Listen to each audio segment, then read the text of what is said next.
Welcome to the Footy Wrap for round 18, and the Brisbane Lions is the story of this round. Oh, is it ever? They're in the 8. Do you actually listen when I do the intro, or do you just you seem like you glaze over most weeks? No, I don't. What was the question? What round are we up to? I don't know. But Jonathon Brown has managed to kick the Brisbane Lions into the top 8 on his right foot, basically. Is he right-footed? Yeah, right. You sound a bit nasally. I am a little bit nasally, yeah.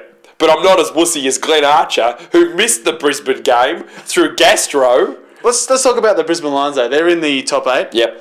And like you said, Jonathon Brown, 6 goals, 6. He has had an amazing month. In the last 5 games, he's taken 62 marks and he's kicked 29 goals, 6 of which happened against the Kangaroos on the weekend. So Lee Matthews is certainly not past his use by, is he? No way. Brisbane, I can't believe they're in the 8. Everyone said that they couldn't make it. A lot of people wrote them off. They're already there. They're there. They've got a few weeks to brush up before the finals. Give them the cup.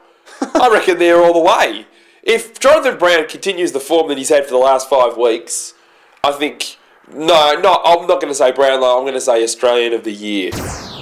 Now, thanks to some hidden cameras, Paul, that have been set up outside the offices of Essendon and Melbourne, we now know that Kevin Sheedy has spoken to Melbourne about next year, while he's still coaching the Bombers, which is a bit unusual. And they had a big loss this weekend. Massive loss. They kicked 7 points in the first half. Is that a bit weird that Sheedy's talking to other clubs while he's still coaching the Bombers? Yeah.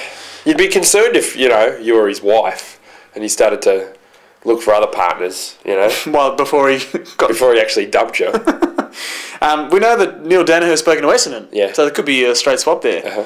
And everyone, like all the coaches, will be relieved that Voss is out of the coaching race. He's decided he's not ready and it's not the right time. I don't know, but is it just me or... I don't think Voss was offered any jobs. Well, he sort of, I'm out of the race now, but I don't really think that he was even wanted. Catherine, who we got up next? Here we go, Swanee. Louis.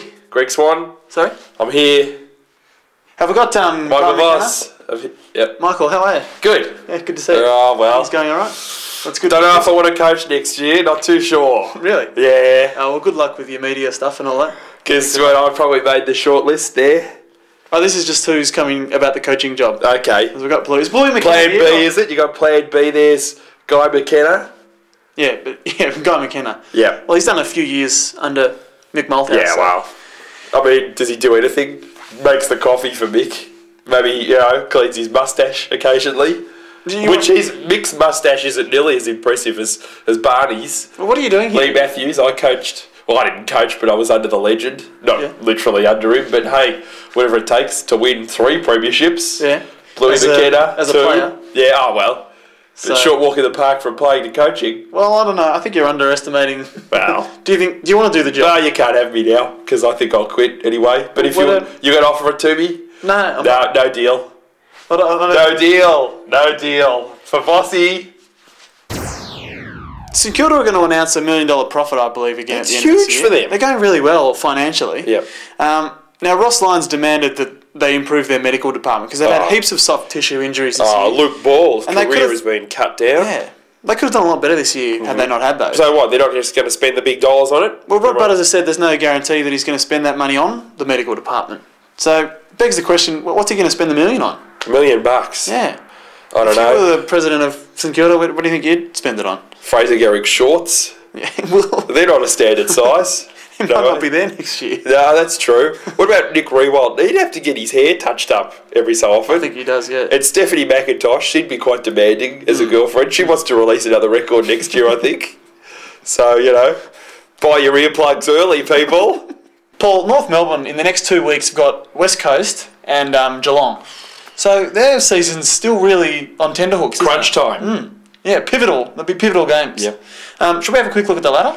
Yeah, definitely. Do you want to do? Great. I'll do that. Oh, right. Saw what happened last week. There's the love ladder at the moment. Yep. A lot could change between now and the end of the year. True. We've got the girls in here because next weekend's women's round. Mel, you've been on the Footy Wrap a couple of times. I have. And you can attest that women are a big part of footy these days. Most absolutely. If they're not at the footy, they might be having a manicure, but the TV's definitely on in the salon. Well, it's a bit of a generalisation. Wow. I mean, you'll be going to the footy this weekend. Oh, of course. What are you going to see? Plenty of games to choose from. Panthers versus the Sharks. And have you got... I've got my girl here that I've got in as you got. Oh, congratulations. This is Amanda. Samantha, actually. That's right, Samantha. Right.